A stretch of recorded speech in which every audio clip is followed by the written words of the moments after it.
Friends, today we will start chapter 9, reproduction in animals. So we had earlier studied the reproduction in plants, and now we will discuss reproduction in animals. Generally, reproduction is the continuation of similar kinds of individuals generation after generation. Reproduction जो है वो एक continuation है, similar kind of individual का आना, जन्म होना, birth होना और उसी से जनरेशन बाय जनरेशन चलते रहना।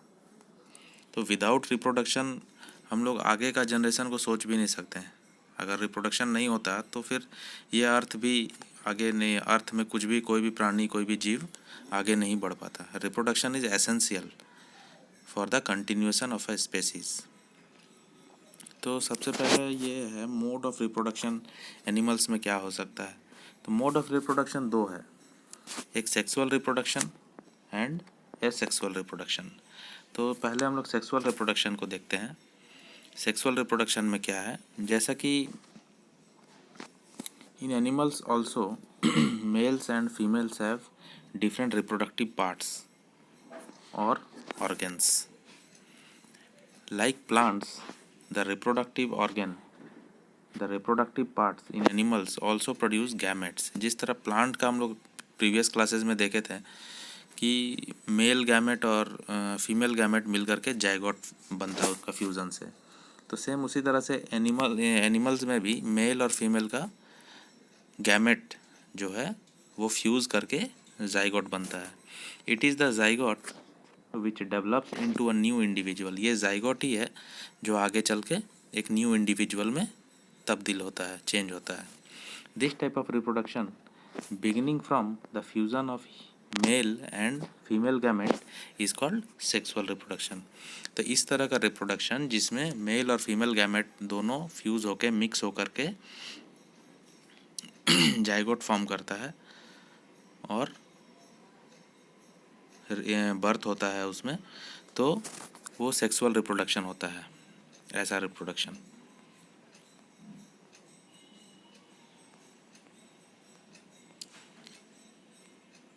Male reproductive organs. तो मेल और फीमेल का रिप्रोडक्टिव ऑर्गेन्स जो है दोनों गैमेट प्रोड्यूस करता है। तो हम लोग पहले मेल रिप्रोडक्टिव ऑर्गेन्स देखते हैं। The male reproductive organs include pair of testis, singular form में उसको टेस्टिस बोला जाता है, 2 sperm ducts and a penis. Figure में हम लोग देखेंगे, ये है, यहाँ पे टेस्टीज है, 2 टेस्टीज है, पेनिस है, स्पर्म डक्ट, ये स्पर्म डक्ट है जिससे स्पर्म आता है।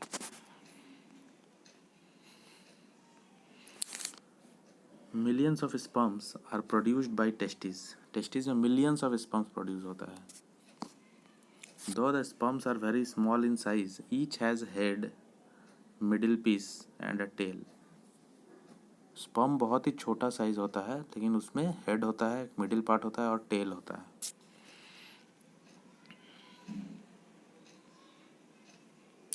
क्या ये सिंगल सेल होता है?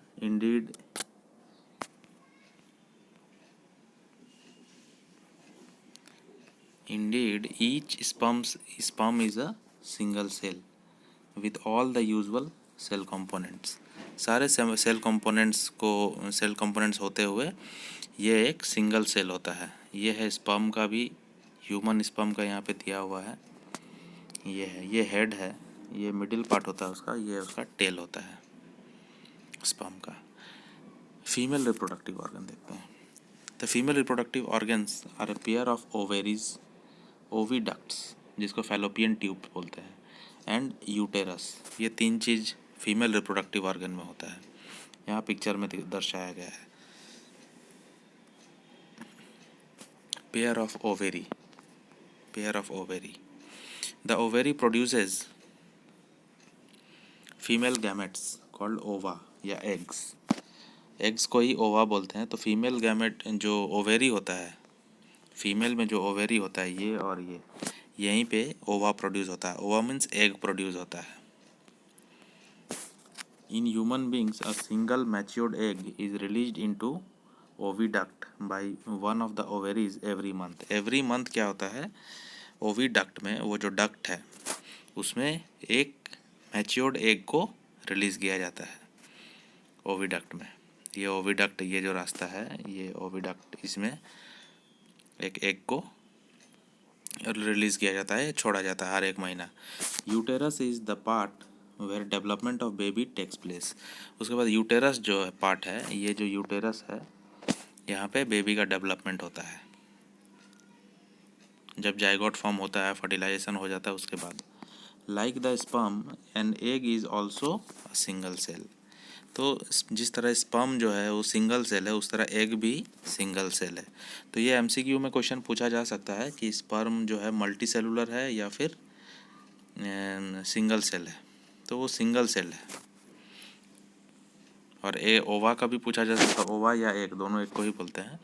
तो वो उसका भी क्वेश्चन वैसे ही पूछा जा सकता है कि ये सिंगल सेल्ड है या फिर मल्टी सेलुलर है। तो सिंगल सेल्ड है। देन आता है fertilisation.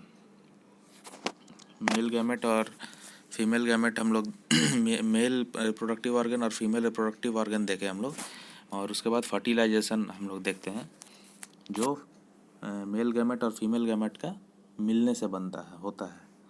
The first step in the process of reproduction is fusion of sperm and ovum. पहला स्टेप जो है वो स्पर्म और ओवम का मिलना, पहला स्टेप यही है।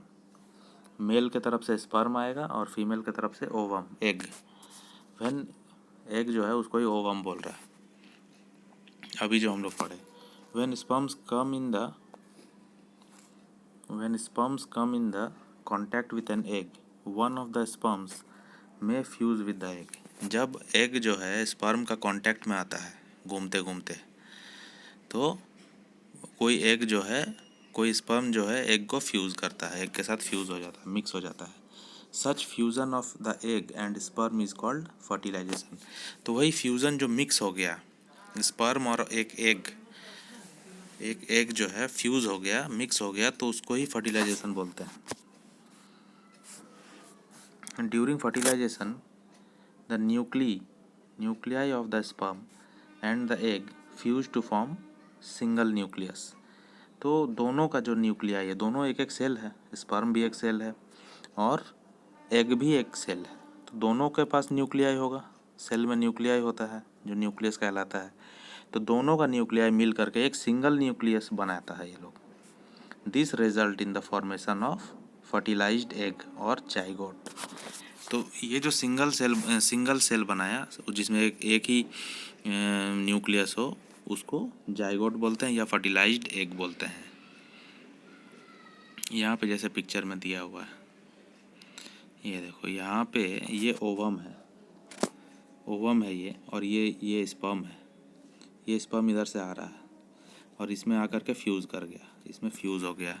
तो फ्यूज़ हो जाने को बोलते हैं फर्टिलाइजेशन। और फ्यूज़ होने के बाद दोनों स्पर्म और ओवम, दोनों का जो न्यूक्लियाई है, दोनों मिक्स होकर के यहाँ पे सिंगल न्यूक्लियाई बनाता है, जिसको जाइगोट बोलते हैं। The process of fertilisation is the meeting of an egg cell from the mother and sperm cell from the father. ये भी वही बात बोला कि प्रोसेस ऑफ फर्टिलाइजेशन जो होता है, इसमें मीटिंग होता है। एग सेल आता है मदर के तरफ से और स्पर्म सेल आता है फादर के तरफ से, दोनों मिल करके फर्टिलाइज होता है, fertilisation. So the new individual जो होता है वो inherits some characteristics from mother and some from father. तो कुछ कैरेक्टरिस्टिक्स, कुछ फीचर्स, उसका जो गुण होता है, जो आने वाला जो फ्यूटस उसमें डेवलप हो रहा है, बेबी जो आ रहा है, उसमें जो गुण आता है, कैरेक्टरिस्टिक्स आता है, कैरेक्टरिस्टिक्स में गुण, वो थोड़ा मदर से भी आता है और फादर से भी आता है। लुक एट योर ब्रदर और sister, see if you can recognise some characters in them similar to those of your mother और father. Fertilization which takes place inside the female body is called internal fertilization. Fertilization भी दो प्रकार का होता है, एक तो फीमेल बॉडी के अंदर फर्टिलाइजेशन होता है और एक फीमेल बॉडी के बाहर भी फर्टिलाइजेशन होता है। तो जो अंदर होता है बॉडी के, फीमेल के बॉडी के अंदर जो फर्टिलाइजेशन होता है उसको इंटरनल फर्टिलाइजेशन बोलते हैं। तो internal fertilisation occurs in many animals including human जो हम मनुष्य हैं, हमारे अंदर भी इंटरनल फर्टिलाइजेशन ही काम करता है। काउज, डॉग्स, हेंस, इन सब में इंटरनल फर्टिलाइजेशन होता है बॉडी, फीमेल बॉडी के अंदर।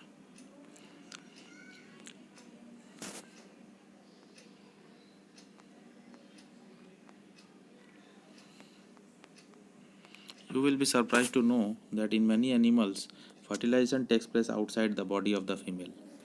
तो जो आउटसाइड ऑफ द बॉडी होता है, बॉडी के आउटसाइड में जो फर्टिलाइजेशन होता है उसको एक्सटर्नल फर्टिलाइजेशन बोलते हैं।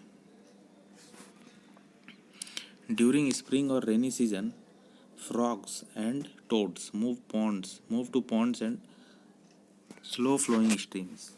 जब स्प्रिंग सीजन होता है या फिर रेनी सीजन होता है तो उस टाइम में जो फ्रॉग्स होता है, मेंढक होता है, वो लोग क्या करता है, वो लोग तालाब की तरफ जाता है और जहाँ पे धीमा पानी फ्लो हो रहा है, स्लो फ्लोइंग स्ट्रीम जो रहता है उधर जाता है वो लोग।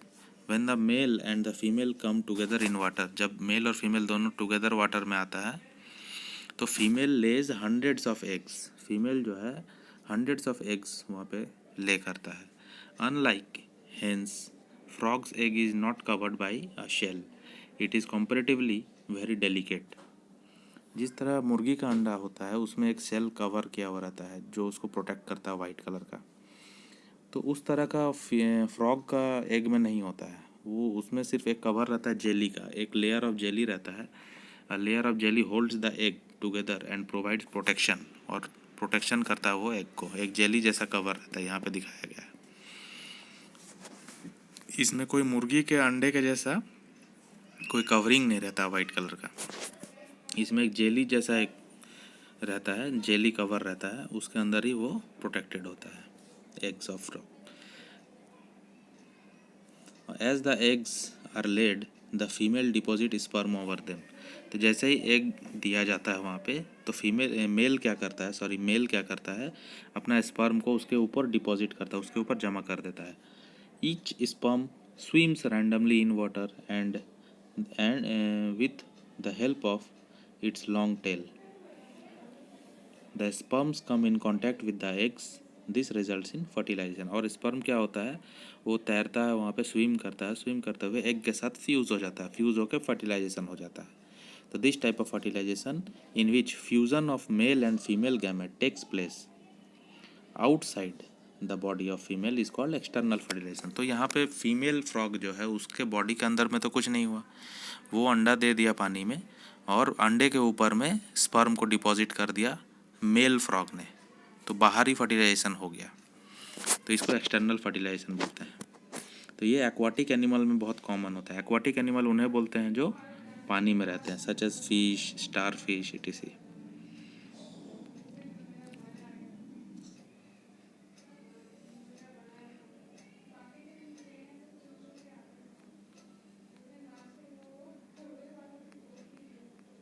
देन फिर development of embryo. Development of embryo कैसे होता है? Fertilization results in the formation of zygote which begins to develop into embryo. Fertilization जो होता है उसके बाद जाइगोट फॉर्मेशन होता है और वो धीरे धीरे एम्ब्रोयो बनने लगता है। 9.8a में दिया हुआ है, ये रहा एम्बेडिंग एम्ब्रोयो, एम्ब्रोयो बनने लगता है धीरे धीरे। The zygote divides repeatedly to give rise to a ball of cells. The zygote divides repeatedly, खुद को वो डिवाइड करते रहता है जाइगोट। 9.8b में ये।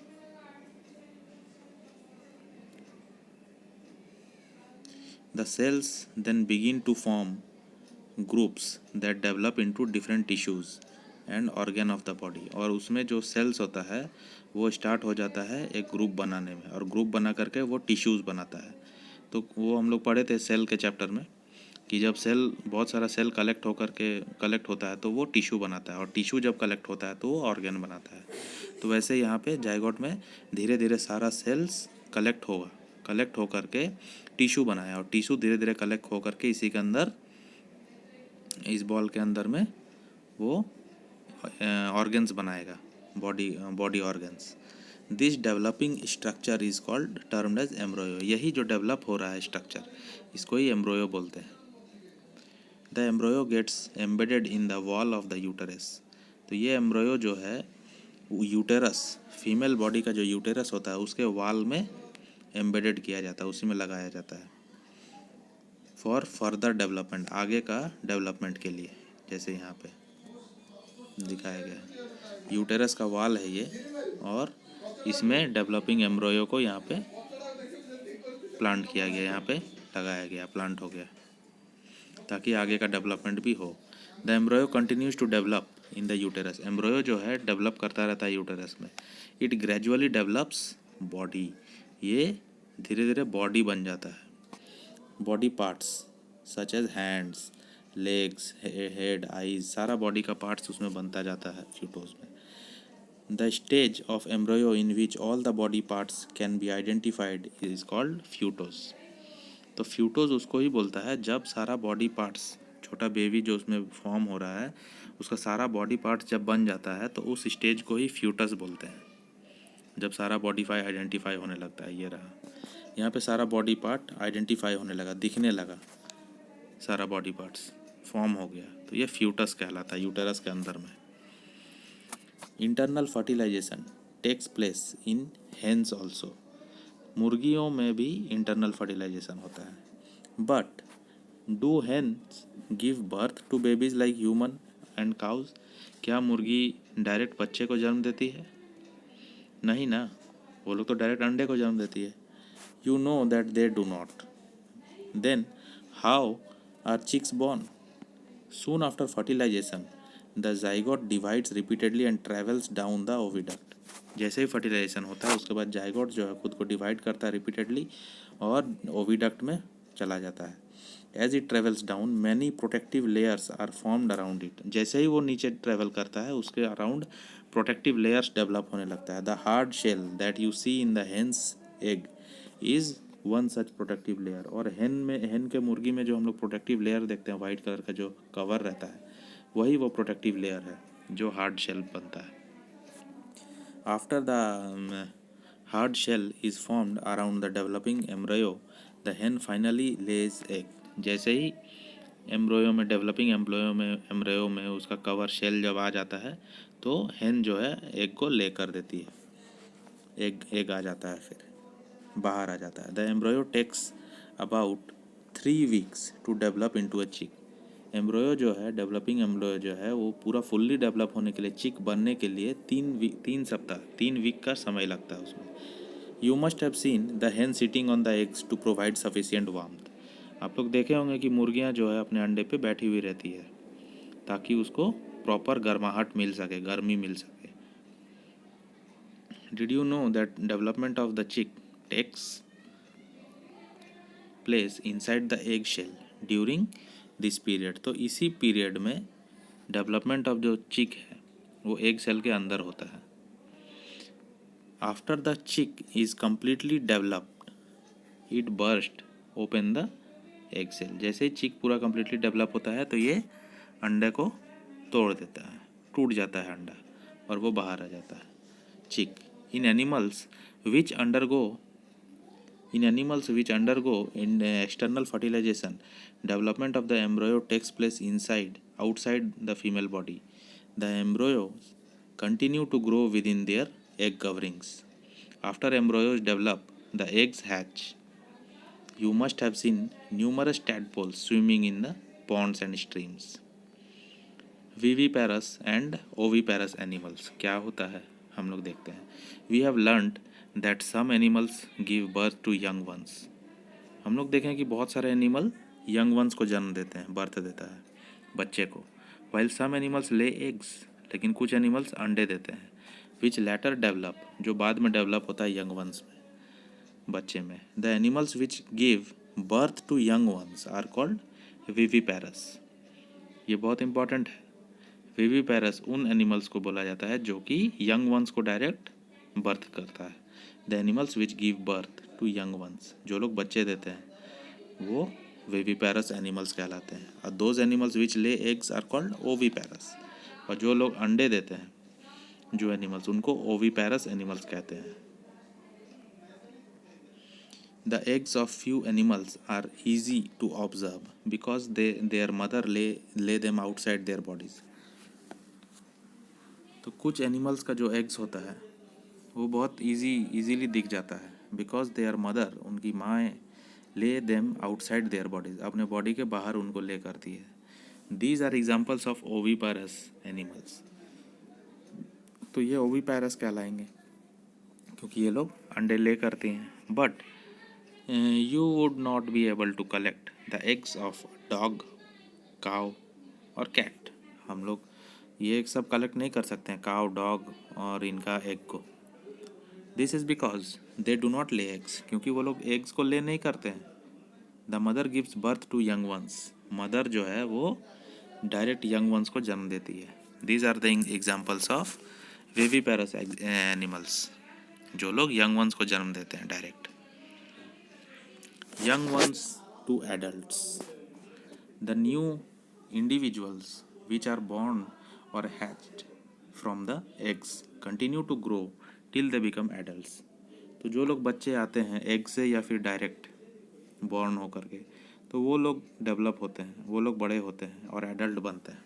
तब तक डेवलप होते हैं जब तक एडल्ट बन जाते हैं। In some animals the young ones may look very different from the adults.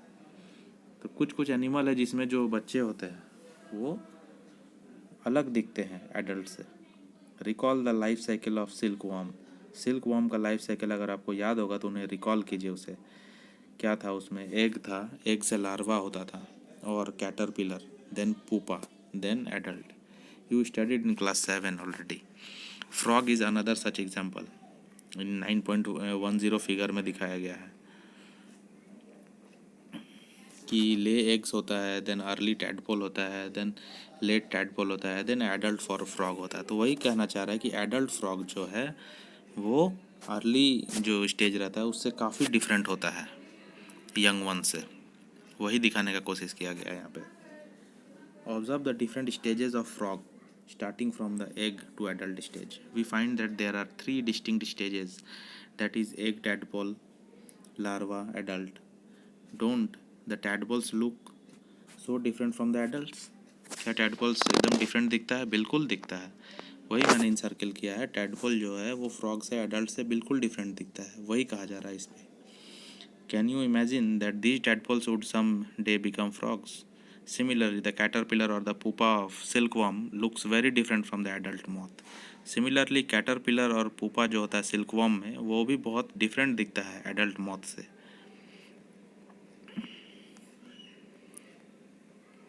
The features that present in the adult are not found in these young ones. तो adult में जो features आ जाता है बाद में डेवलपमेंट के बाद, वो इन young ones, ये बच्चों में नहीं रहता है। Then what happens to the tadpoles और caterpillars thereafter? तो फिर tadpoles और caterpillars का होता क्या है?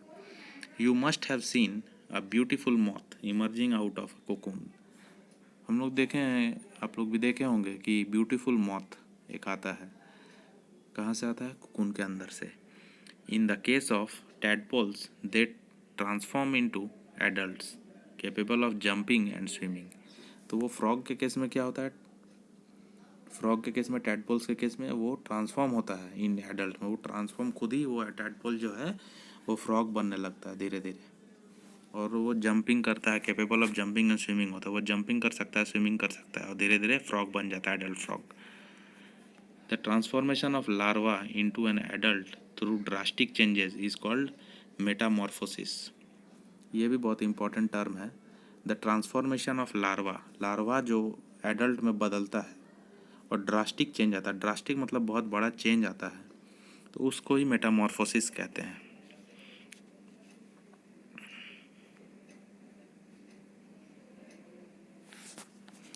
उसके बाद हम लोग एसेक्सुअल रिप्रोडक्शन पढ़ेंगे। सेक्सुअल रिप्रोडक्शन हम लोगों ने देखा। सेक्सुअल रिप्रोडक्शन में मेल गैमेट और फीमेल गैमेट को फ्यूज़ होना पड़ता है फर्टिलाइजेशन के लिए। देन फ्यूटोज डेवलप होता है और बेबी प्रोड्यूस, ऑफस्प्रिंग प्रोड्यूस होता है। एसेक्सुअल रिप्रोडक्शन में देखते हैं क्या होता है। So far we have learned about reproduction in some familiar animals, but what about very small animals like hydra and microscopic organisms like amoeba? तो इनमें क्या होता है, in hydra there may be one or more bulges, these bulges are the developing new individuals and they are called buds. तो इसमें bulges निकला हुआ रहता है, बर्डिंग हाइड्रा में, यहाँ पिक्चर में दिखाया गया है। तो वो जो बर्ड्स होता है वो डेवलपिंग होता है, दिस बल्जेस, ये बल्जेस जो है वो डेवलपिंग होता है न्यू इंडिविजुअल में, and they are called buds, इनको बर्ड्स बोलता है। Recall the presence of buds in yeast, in hydra too the new individuals develop as outgrowths from a single parent, एक सिंगल पेरेंट से भी ये ग्रोथ होता है। This type of reproduction in which only single parent is involved is called asexual reproduction. Sexual reproduction में हम लोगों ने देखा था कि दो पेरेंट इन्वॉल्व होता है, लेकिन एसेक्सुअल रिप्रोडक्शन में सिर्फ एक पेरेंट ही इन्वॉल्व रहता है, एक पेरेंट से ही ऑफस्प्रिंग जो न्यू आते हैं, न्यू ऑफस्प्रिंग जो आते हैं, न्यू जन्म जो होता है, बर्थ जो होता है, वो एक ही पेरेंट से हो जाता है। तो ऐसे रिप्रोडक्शन को एसेक्सुअल रिप्रोडक्शन बोलते हैं, जिसमें एक पेरेंट इन्वॉल्व रहता है रिप्रोडक्शन में। Since new individuals develop from the buds in hydra, new individual develop होता है बर्ड से हाइड्रा में, this type of asexual reproduction is called budding. तो इसमें बर्ड से जब की डेवलप होता है, इंडिविजुअल डेवलप फ्रॉम बर्ड्स, तो इसको कहते हैं बर्डिंग। ऐसा एसेक्सुअल रिप्रोडक्शन जिसमें बर्ड्स, BUDS, बर्ड्स से रिप्रोडक्शन होता है, तो उसको बर्डिंग कहते हैं। बर्डिंग इन हाइड्रा यहाँ पे दिया हुआ है। Get permanent slides of hydra, observe them using land lens, hand lens और a microscope, look out for the bulges from the parent body. Parent body से देखो बल्जेस है निकला हुआ। Count the number of bulges that you see in different slides. Also note the size of the bulges. Draw the diagram of hydra.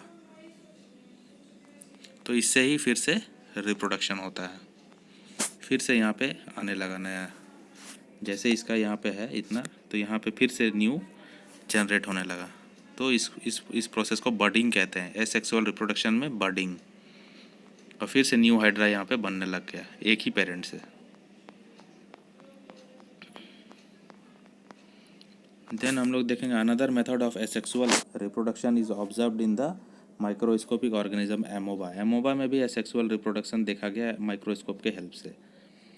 You have already learned about the structure of amoeba. You will recall that amoeba is a single celled organism. Single celled organism ये पूछा भी जाता है कि amoeba single celled है या multi sailed है, तो वो सिंगल सेल्ड ऑर्गेनिज्म है। It begins the process of reproduction by division of its nucleus into 2 nuclei. वो क्या करता है, एक सिंगल न्यूक्लियाई को डिवाइड करता है 2 न्यूक्लियस में। यहाँ पे सिंगल न्यूक्लियाई है, उसको 2 न्यूक्लियस में डिवाइड करके बनाया है, डिवाइडिंग न्यूक्लियस। देन उसको 2 अलग अलग पार्ट में बांट देता है। तो ये डॉटर एमोबाए हो गया, 2 अलग अलग एमोबा निकल गया यहाँ से एक ही से। तो एक ही पेरेंट है इन्वॉल्व, इसमें एक ही पेरेंट है, 2 पेरेंट नहीं है, एक ही पेरेंट था, तो उसी से ऑफस्प्रिंग प्रोड्यूस हुआ, फिर से रिप्रोडक्शन हुआ। तो ये एसेक्सुअल रिप्रोडक्शन होगा। This is followed by division of its body into two each part receiving a nucleus. और 2 अलग अलग जो पार्ट बना उसमें भी एक एक न्यूक्लियस होगा, क्योंकि दोनों एक एक सेल बना है, तो सेल में तो न्यूक्लियस होगा ही, सेल विदाउट न्यूक्लियस सेल होता ही नहीं है। Finally 2 amoebae are produced from 1 parent amoeba. This type of asexual reproduction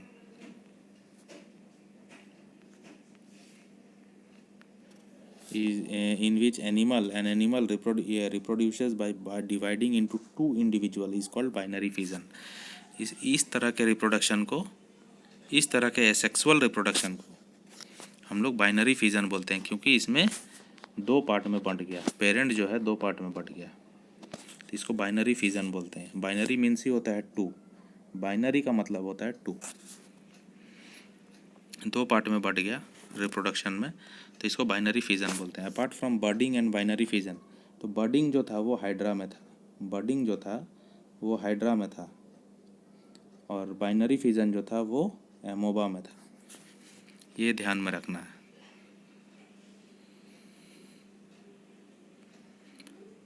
तो क्योंकि ये MCQ क्वेश्चंस में भी ऐसा पूछा जा सकता है कि ये हाइड्रा में बाइनरी फिजन होता है या फिर बडिंग होता है। तो बडिंग जो होता है वो हाइड्रा में होता है और बाइनरी फिजन जो होता है वो एमोबा में होता है। तो ये चैप्टर यहाँ पे क्लोज हो रहा है और यहाँ पे स्टोरी ऑफ डॉली दिया हुआ था। फर्स्ट क्लोनिंग किया गया था साइंटिस्ट के द्वारा। Cloning is the production of an exact copy of cell any other living part और कंप्लीट ऑर्गेनिज्म। कोई एक पार्ट को, बॉडी के पार्ट को या कंप्लीट ऑर्गेनिज्म को ही क्लोन किया जाता है, एक ही जैसा दिखने वाला। तो वो शिप में किया गया था। Cloning of an animal was successfully perform for the first time by Ian Wilmut and his colleagues at Roslin Institute Scotland में। They successfully cloned sheep name Dolly. एक डॉली नाम का शिप को क्लोन किया गया था इस डेट में। During the process of cloning Dolly, a cell was collected from the mammary gland of female fin desert. Simultaneously, an egg was obtained from the Scottish blackface ave. The nucleus was removed from the egg. Then the nucleus of the mammary gland cell from the fin dorset ship was inserted into the egg of Scottish blackface ave, whose nucleus had been removed. The egg thus produced was implanted into the Scottish blackface ave. Development of this egg followed normally and finally Dolly was born. तो ऐसे करके एक clone बनाया गया था ship का। ये आप लोग पढ़ लीजिएगा एक बार और ध्यान से। और इस चैप्टर में कुछ भी प्रॉब्लम होगा, कुछ भी डाउट होगा तो आप लोग कमेंट सेक्शन में मेंशन कीजिए। और अभी फाइनल एग्ज़ाम्स तो आने वाला है, उसके लिए मैं आप लोगों को इम्पोर्टेंट क्वेश्चंस का भी एक वीडियो दूंगा जो आप लोगों को बहुत हेल्पफुल होगा। कैसे पढ़ना है, कुछ ऐसा भी वीडियो मैं बनाऊंगा जिससे आप लोगों को बता पाऊँ कि आप लोगों को कैसे स्टडी करना है कम समय में, ताकि अच्छा मार्क्स स्कोर हो जाए। तो अभी से आप लोग रिवीजन करना और पढ़ना स्टार्ट कर दीजिए। जो भी डाउट हो, जो भी प्रॉब्लम हो, आप कमेंट सेक्शन में कमेंट कीजिए और वीडियो को शेयर कीजिए ताकि और भी फ्रेंड्स जो हैं आपके सबको बेनिफिट मिल पाए। Thank you and have a nice day.